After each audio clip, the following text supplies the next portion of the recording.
Sir मेरा जो दूसरा सवाल है आपसे वो ये है कि जो हमारे एक्सपोर्ट के बिज़नेस के साथ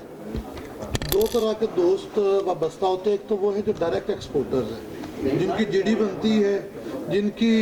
वो एक्सपोर्ट सारी वो क्लियर है, उसमें कोई डाउट नहीं है। हमारे दूसरे वो उनके वेंडर्स हैं जो 100% अपनी सर्विसेज या 100% अपनी गुड्स उन एक्सपोर्टर्स को मुहैया करते हैं जो एक्सपोर्ट करते हैं।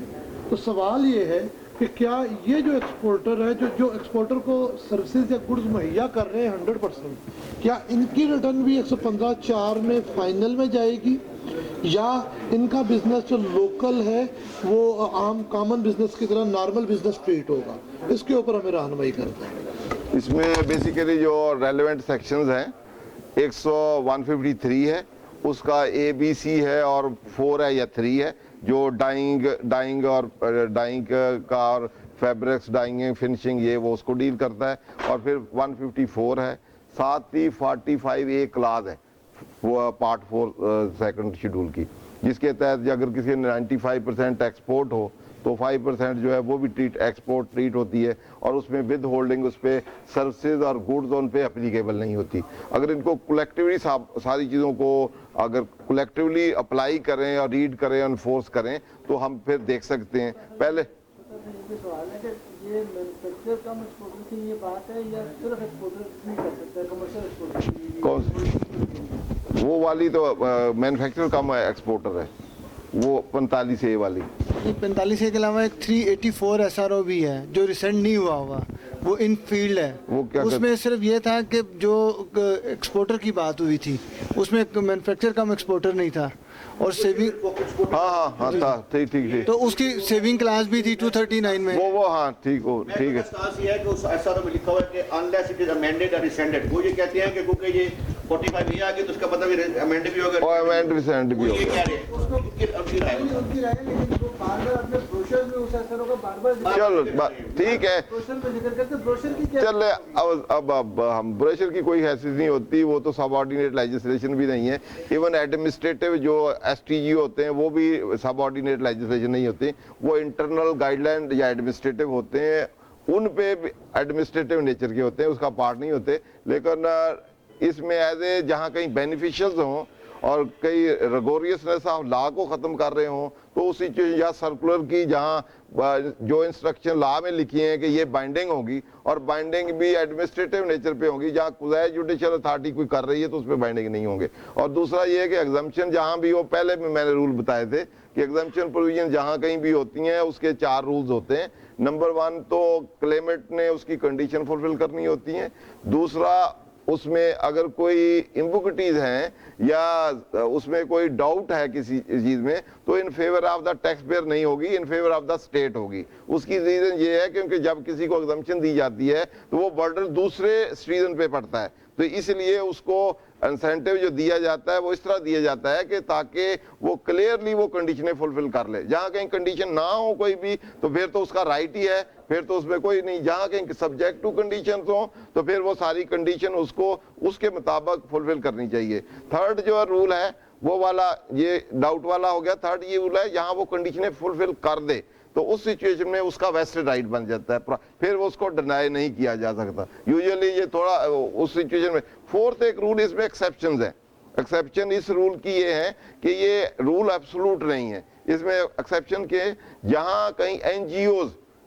जो गवर्नमेंट वाला वेलफेयर का काम कर रही हूँ तो उस सिचुएशन में ये एग्जम्पशन हो तो वो इसको रिवर्स कंसिडर करेंगे, in favour of the NGO होंगे और अगेंस्ट द स्टेट होगी। और तीसरी चौथा वो दूसरी एग्जम्पशन जो है इसके अलावा वो जो जहाँ कहीं इंडस्ट्रियल ग्रोथ के लिए कोई एग्जम्पशन दी जाए या इंसेंटिव दिए जाए, 65D है या पुराना 118 CDBT था तो उसमें सुप्रीम कोर्ट ने इरम की मेल में ये होल्ड किया था कि वहाँ ये फिर बेनिफिशियल व्यू देना चाहिए। उसकी क्या रीजन है? उसकी ये रीजन है कि अदरवाइज तो फिर वो जो पर्पस ऑब्जेक्टिव है to promote with that will be stand defeated, तो ऑब्जेक्टिव अचीव ही नहीं होगा तो फिर सारी एग्जम्पशन जो है जब भी कभी अदरवाइज व्यू लेना है तो ऑब्जेक्टिव ये प्रोपोर्शनैलिटी कंसेप्ट वहां अप्लाई करना है कि ऑब्जेक्टिव डिफीट होने में कितना नुकसान है और रिजेक्ट करने में क्या फायदा है उनको, तो उसको प्रोपोर्शनैलिटी प्रिंसिपल पे अप्लाई करते हुए उसको देखना चाहिए और कोर्ट फिर उसको उसके अकॉर्डिंगली कर सकते हैं। तो अब ये वाला जो था कि तीनों सेक्शन जो है बल्कि चारों और 7 एग्जाम्पशन को भी पढ़ें, तो उसमें जो सेक्शन 153 है अगर वो एक्सपोर्टर है 95% है तो जो पहले वाला 153 है ABCD वो तो उस पर एप्लीकेबल नहीं है। अगर वो डाइंग फिनिशिंग की सर्विसेज दे रहे हैं तो उस पे डिडक्शन का 153(4) है या 3 है, उसमें जो डिडक्शन होगी उसकी फाइनल डिस्चार्ज होगी जो एक्सपोर्टर को देगा। अब 154 को हम देख लेते हैं कि 154 में 4-5 सब सेक्शंस हैं। पहले सेक्शन में तो ये है कि जो ऑथोराइज फॉरेन डीलर्स हैं अगर वो आपको पेमेंट करता है तो उसकी रिस्पॉन्सिबिलिटी है सर्टेन रेट पे डिडक्ट करेगा, तो उस पे डिडक्ट करके वो आपका फाइनल डिस्चार्ज हो जाएगा। इसी तरह कोई फॉरेन कमीशन भी बाहर से रिमिटेंशन आई है वो रियलाइजेशन पे उस पे भी रेट दिया हुआ है, उसको भी एज ए फॉरेन रिमिटेंस जितनी होगी वो भी फाइनल डिस्चार्ज होगी और एक्सपोर्ट की तरह ही ट्रीट किया जाएगा। उसके अलावा अगर आप एक इंटरएक्ट एक्सपोर्टर है, लेकिन पहले तो ये क्वेश्चन होगा कि क्या इंटरएक्ट एक्सपोर्टर जो है जिसने एक्सपोर्टर को दिया है तो एक्सपोर्टर ने आगे एक्सपोर्ट की भी है कि नहीं, तो ये सिचुएशन डेवलप करना जरूरी है कि वो इसको करे और वो आगे एक्सपोर्ट ना करे तो क्या उस पर रिस्पॉन्सिबिलिटी है या नहीं है या किसको करेंगे। तो उस क्लास को सामने रखें तो जो 95% जिसकी एक्सपोर्ट है पिछले साल है या उसको देता है, तो उस सिचुएशन में फिर जो इंटरएक्ट एक्सपोर्टर है वो अगर थ्रू इनलैंड LC अगर उसको सेल करे और सेल के एंगेज जो रिसीट जो है इनलैंड जो लोकल LC होती है वो उससे के थ्रू उससे ले अमाउंट ले, तो वो एक्सपोर्टर उसका विद होल्ड करेगा या उसको at the time of payment जो सेल की प्रोसीड होगी उस पर विद होल्ड करेगा तो वो उसका फाइनल डिस्चार्ज हो जाएगा। इसी तरह या कोई FBR और मेथडोलॉजी उसके लिए स्पेसिफाई कर देंगे तो उस सिचुएशन में लिमिटेड टू दैट जो उसमें 153(4) में स्पेसिफाइड कंडीशन है विद इन दैट वो जो इंटरएक्ट एक्सपोर्टर है उसके मुताबिक चलेगा तो उसकी फाइनल डिस्चार्ज होगी। अदरवाइज हर एक के लिए जनरल कैटेगरी नहीं है कि जो मर्जी समझे कि मैं इंटरएक्ट एक्सपोर्टर हूँ उसको बेचता हूँ तो वो एक्सपोर्ट करता है या नहीं करता तो मेरी जो अमाउंट होगी सारी फाइनल डिस्चार्ज। इस तरह जो unit export processing unit zone में होते हैं अगर वो सारी अपनी सप्लाई एक्सपोर्ट प्रोसेसिंग यूनिट जो अथॉरिटी होती है उनको देते हैं वो एक्सपोर्ट करते हैं तो वो फिर उनकी विद होल्डिंग या कलेक्शन करेगी उनकी करके तो वो अकॉर्डिंगली फिर वो डिपॉजिट करेगी वो फाइनल डिस्चार्ज होगा। इस तरह बात दफा कलेक्टर ऑफ कस्टम पे भी कुछ सिचुएशन में रिस्पॉन्सिबिलिटी है कि वो एट द टाइम ऑफ जब क्लियरिंग करेगी तो उनसे कलेक्ट करके वो फाइनल डिस्चार्ज हो। बात दफा पहले ये सारा ही फाइनल था टैक्स, उसके बाद फिर कोई क्लास डाली गई कि इसको एज ए ऑप्शन दे दी गई कि इसको आप नॉर्मल भी ले आए सब्जेक्ट टू इतना टैक्स दे दें। फिर ये भी आया कि ऑप्शन इररिकवेबल देनी है और सब्जेक्ट टू ये जितना कलेक्शन या डिडक्शन हुई है ये आपका मिनिमम होगा। तो ये इसका सारा scenario clear. Thank you.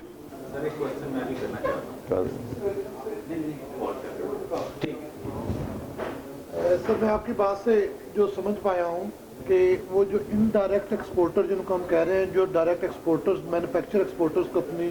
Services या गुड्स दे रहे हैं अगर तो वो इनलैंड जो LC है उसके ज़रिए से उससे बिजनेस कर रहे हैं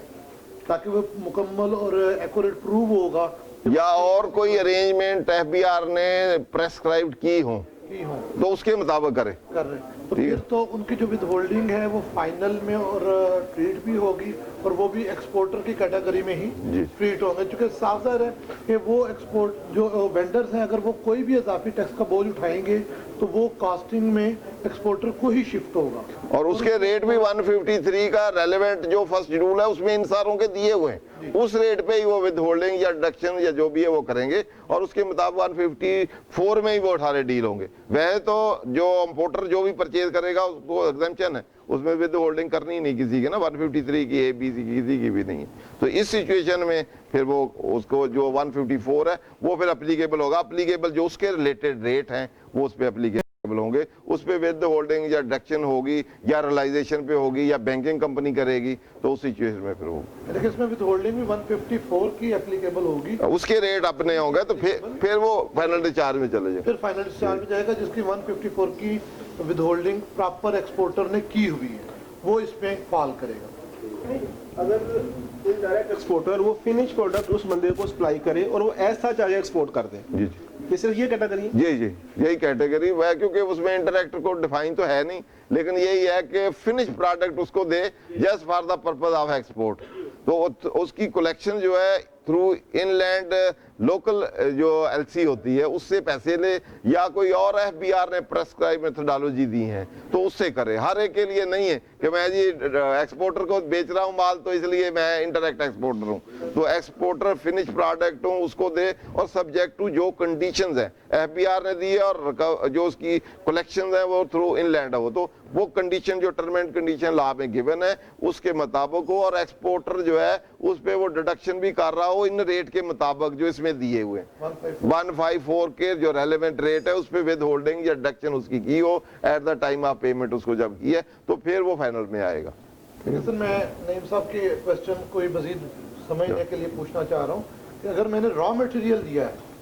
मैंने उसको सिर्फ डाइंग की या स्टिचिंग की या किसी भी नेचर की, टेक्सटाइल की तरह बात कर लें, किसी भी नेचर की सिर्फ सर्विसेज दी है लेकिन मैंने उसको फिनिश प्रोडक्ट नहीं दी, तो क्या उस सूरत में उसके लिए नहीं उसके लिए सेपरेट सेक्शन है 153 का सब सेक्शन 4 है या 3 है, उसमें ये डाइंग फिनिशिंग सारी दी हुई है कि जो सर्विसेज देगा उस पे डिडक्शन होंगी, उसके अलहदा वो 153 1A-B-C के अलहदा रेट है, उसके अलहदा रेट है, तो वो उस कैटेगरी है वो फाइनल डिस्चार्ज ही। लेकिन जो भी एक्सपोर्टर करेंगे तो स्पेसिफिकली वैसे तो 45A में एग्जम्पशन ही है 153 1A-B-C की, लेकिन वो डाइंग फिनिशिंग वाले देंगे तो डाइंग फिनिशिंग वाले के लिए उसकी जो सर्विसेज होंगी उसको जो पेमेंट होगी वो फिर उस पर जो डिडक्शन होगी 1% है या पॉइंट है different.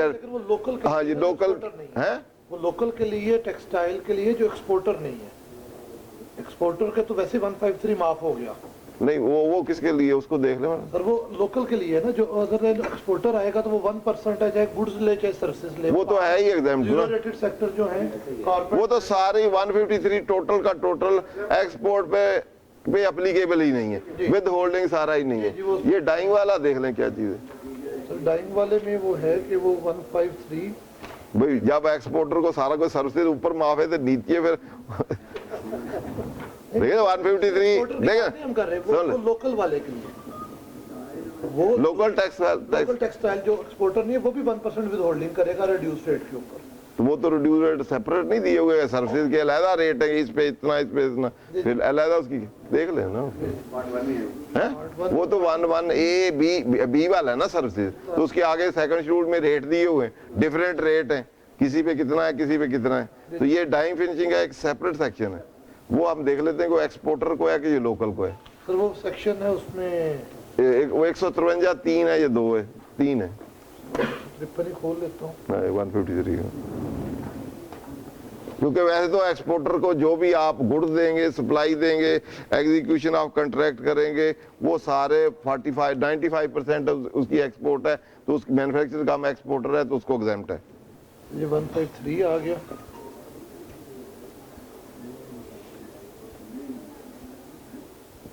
Every exporter or export house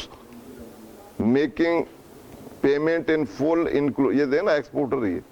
full or payment by way of advance to a resident person or permanent establishment of Pakistan of a non-resident person or rendering or providing a services of stitching, dyeing, printing, embroidery, washing, sizing, weaving shall at the time of making the payment। वही exporter या exporter house को, ये local को नहीं। तो sir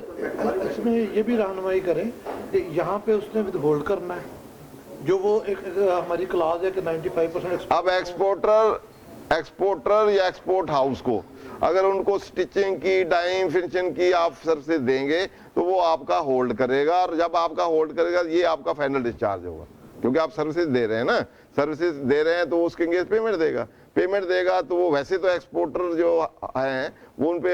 153 1A-B-C 45A के तहत exempt है, लेकिन यहाँ डाइंग फिनिशिंग सर्विसेज दे रहे हैं तो उस पर होल्ड करेगा और आपका वो फाइनल डिस्चार्ज बनेगा। ये मैम ठीक है, इसलिए वो टेक्सटाइल के लिए नहीं है, एक्सपोर्टर और एक्सपोर्टर हाउस के लिए। जब एक्सपोर्टर की बात से पेमेंट्स आ रही है तो बैंक भी उसका टैक्स लगता है वहाँ पर? नहीं उसकी नहीं है, ये तो सर्विस प्रोवाइडर है भाई, मुझे पैसे मैं क्लेम करूंगा, ठीक, मेरी फाइनल रिचार्ज है, उनकी नहीं, उनका तो वही है जो उसका। बड़ा इंटरेस्टिंग है यार, इसमें क्या है मुझे ना वो यहाँ साहब जैसे साहब उस वक्त भी उन्हें पूछा कि वकील साहब आप टैक्स का काम करते हैं, मैंने कि सर, तो मुझे कहता है मतलब मुझे बताया मैं जज हूँ, सुप्रीम कोर्ट का जज हूँ, मैं कि जब बिल्कुल है, तो मुझे तनख्वाह मिलती है, मैं कि मिलती है, टैक्स कट जाता है, मैं कि कट जाता है, कहते फिर मैं बैंक से जाके कटवा दो, अपना चेक देता हूँ या कैश लूँ तो मेरे फिर टैक्स कट जाता है। डबल नहीं हुआ। अच्छा, उसके बाद मुझे कहते हैं साहब मैं जब उसी पेमेंट से जाके मोबाइल का बिल देता हूँ वो टैक्स कट जाता है, टेलीफोन का उसी टैक्स से देता हूँ, तो ये कितने टैक्स मैंने देने हैं? डबल ट्रिपल पता नहीं कितने। माय लॉर्ड, जरा आप लोग इसका रिव्यू करें ना, आप पिटीशन फाइल करते हैं, आप करें ना, आप हिम्मत करें ना,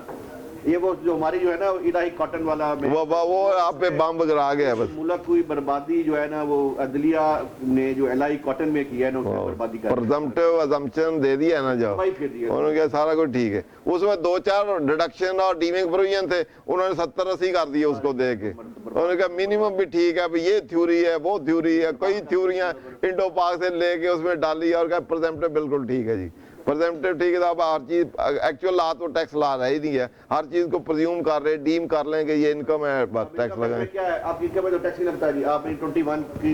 कंप्लायंस नहीं की, टैक्स लगा दो, 174 की नहीं की, टैक्स लगा दो, डिडक्शन नहीं की, आपका टैक्स लगा दे, रिवर्स कर दें, तो टैक्स नहीं लगा रहे यार। अच्छा सर, एक बात बताइएगा, ये रेजिडेंशियल बिजली के कनेक्शनों पे जीएसटी लेने का पर्पस क्या है, अगर वो तो एक्सप्लेन करते हैं, लिया जाता है